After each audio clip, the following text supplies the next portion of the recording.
So the argument has started once again. Would Celtic or Rangers finish in the top six of the Premier League? Would they be relegated? Would they be a mid-table side? Would they be a championship side? This all started after Jamie O'Hara, who spent most of his career in the championship and below, said that managing Bournemouth is a bigger job than managing Rangers. Neil Warnock, the Middlesbrough manager, responded saying Celtic and Rangers would be a top six club in the Premier League, and this has kicked off another debate on Twitter. Where would Celtic and Rangers finish in the top level of English football? Let's start with addressing Jamie O'Hara's argument. Firstly, managing Bournemouth is not even anywhere near close to managing Celtic or Rangers. Firstly, there's a difference between managing a relegated squad, a relegated club, a club that has only a stadium that fits 13,000 people in it, to managing one of the biggest clubs in the world in a city that has two major clubs fighting for European football for the last 30, 40, 50 years in Scotland. Rangers and Celtic have been the biggest club.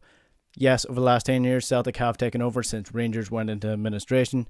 Steven Gerrard is managing them and trying to bring them back somewhere to compete with Celtic. So Celtic are going for the 10 in a row. They completed the treble. Massive accomplishment for whatever club you're managing. Brendan Rodgers brought that home for Celtic. He also went invincible in a season. And people keep saying that this was easy for Celtic to do because they're the best club in Scotland, they have been, and the standard of Scottish football is terrible. Well, firstly, to do this in any league is impressive, and if it was easy, then why weren't Celtic doing it year on, year out, every single year? This was a massive accomplishment for Celtic, and it was a massive accomplishment for any manager to do so. Secondly, Bournemouth. They're a championship club now. Managing them is just not anywhere near the pressure of managing in Glasgow, and anybody who follows Scottish football or follows football in general will know that Glasgow is an absolute shit show of a place to cover football, because there are only two teams. They're the two best teams in the country. They always have been. If you're not winning against that other team, then you're a failure. That's why people still think that Steven Gerrard, the jury is still out on them, except for all the English pundits who apparently think Gerrard's doing a great job. Gerrard hasn't won anything for Rangers yet, and in Glasgow that is a failure. Simple as. I mean, there's no argument about it. There's no saying he's improving the squad, they're coming together over the next couple of years. They might challenge. If you're not winning titles in Scotland, that is a failure. So that's where we're at with Scottish football at the minute. Where would Celtic and Rangers finish in the Premier League? Well, that argument is kind of nonsensical in a way, because you can never tell. But if you look at the last couple of years, just look at the top quality players that have come out of the Celtic squads. Kieran Tierney, who's now starting at left back for Arsenal. I know Arsenal are a bit of a mess at the minute, but traditionally Arsenal are a top six English club. If you look at Virgil van Dijk came from Celtic. Andy Robertson originally played for Celtic, but also played for Motherwell, who are much worse than Celtic, and he is now the best left back in the Premier League. And these players are sort of scattered throughout different leagues across Europe. If you look at Celtic's best striker the last couple of years, Moussa Dembele, moved straight to Lyon, and he's been absolutely flying for Lyon over the last years, and now is getting interest from Premier League clubs. And you also look at Alexis Stuart Armstrong, who's starting for Southampton, a mid-table Premier League club, but Stuart Armstrong wasn't anywhere near Celtic's best player when he played for them. So they always had this quality scattered throughout their teams. To say that they would be a championship club is absolutely messing, because they play in the Champions League or the Europa League year in, year out. This year, Celtic got knocked out of the last 32 in the Europa League, which is bad considering the size of the club that Celtic are, but they lost to Copenhagen, who are now in the quarterfinals. So they were unlucky in that sense, but they also beat Lazio home and away this year in Europe. Lazio finished top 4 in Serie A. So to say that a club that is good enough to beat a team home and away in European competition when it really mattered, who finished top 4 in one of the 4 top leagues in Europe, would not be competing at least for a top 10 finish in the Premier League starting off is a bit of a joke of an argument. And really, I think most of the people who are making these arguments, like Jamie O'Hara, haven't actually watched any Scottish football in the last 10 years. I would say the last time Jamie O'Hara watched Celtic play was in 2012 when they beat Barcelona in Champions League. That's the base level of which the knowledge of these people is coming out. You can really see it when they're trying to argue against it. And then if you look at it from a broader sense, would Celtic and Rangers, the size of the club, would they draw in money the same way that the Premier League clubs were? If you look at the prize money, for example, winning the Scottish League is worth less than finishing last in the Premier League. So you're talking about a Bournemouth side who finished second last in the Premier League.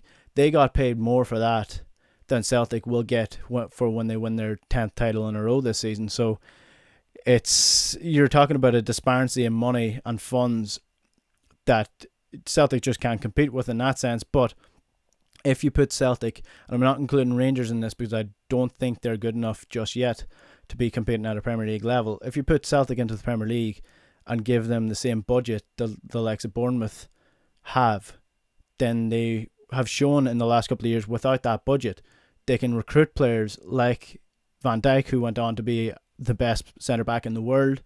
Andy Robertson came through the academy, so you can't count him, but the likes of Moussa Dembele, who's now playing at top-level European football club, and if you look at their best player right now, Odsonne Edouard, he's likely to go on and play at a high level as well, or probably a top European club, if not a Premier League club. So they've shown over the last couple of years that recruitment is is something that Celtic do very well without a budget. So you give them a budget, and the likelihood is they'll transfer those funds and have a top quality football team by the end of it. Look at Bournemouth's recruitment over the last couple of years. You brought in Jordan Ibe, you brought in the likes of Stanislas. The recruitment has been really, really poor despite having these massive funds. Then you have to look at the size of the club in itself.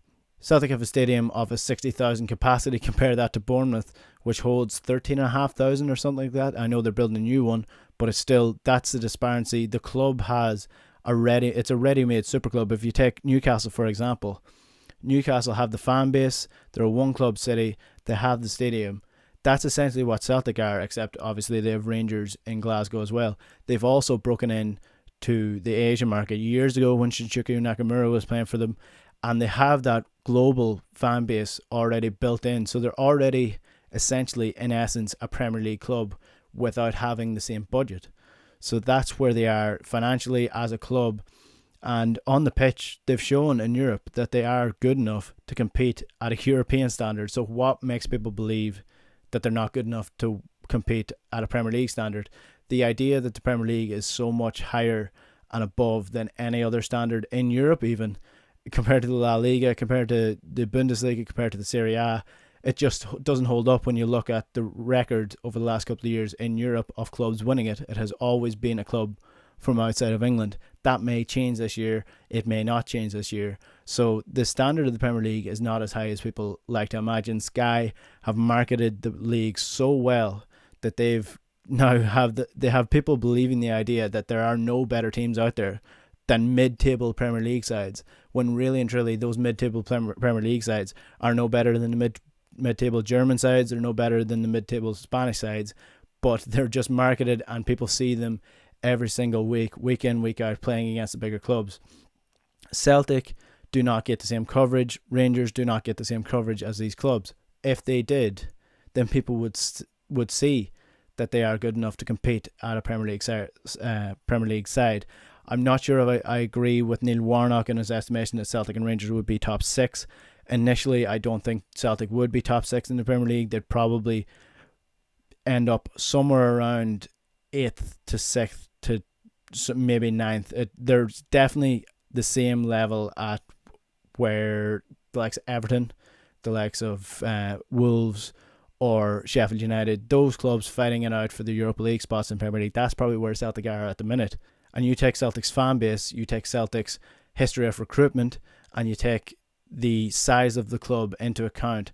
If you give them the money that the Premier League clubs are getting, then they are going to be competing at the highest level of the Premier League, and that is simple as. In the end, none of this really matters because the closest Celtic and Rangers have ever come to getting into the Premier League was in 2011 when they actually hatched a plan to leave the league and join the Premier League, but it was eventually knocked down by the Premier League clubs. They are afraid of the two Scottish teams coming into the league and taking over, and the evidence of this backs up because if you look at the likes of Swansea or the likes of Cardiff, why were they allowed into the league? Because they were too good for the Welsh League, but they just weren't good enough for the Premier League, but they're allowed to play in the English League because The Premier League clubs, the leaders of these clubs, of the super clubs in the league, are not afraid of Cardiff. They're not afraid of Swansea.